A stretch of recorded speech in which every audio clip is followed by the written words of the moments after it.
बे समाव नोंथांमोननि सेराव लानानै फैदों मोनसे खौरां।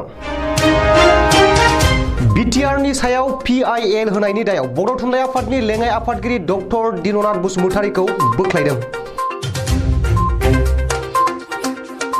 तामुलपुर जिल्लानि तामुलपुराव बर' थुनलाइ आफादनि 61थि बोसोरारि जथुम्मानि थान्दै मेलनि जोहै बर' थुनलाइ आफादनि लेङाइ आफादगिरि डक्टर दिननाथ बसुमतारीखौ लेङाइ आफादगिरिनि बिबाननिफ्राय बोख्लायबाय। थान्दै मेलाव दुलाराय बर' फरायसा आफादनि बिथिंनिफ्राय डक्टर दिननाथ बसुमतारीया बिटिआर गोरोबथानि हेंथायै पिआइएल होनायनि सायाव बोराबनाय आरो खुद्रिनाय दिन्थिनानै बिथांखौ बर' थुनलाइ आफादनिफ्राय होखारनांगौनि थाखाय गांसे बिथांखिलाइ गथायनायनि सायाव थान्दैफोरनि गेजेराव गोबां दान्थे बिदान्थे जायो।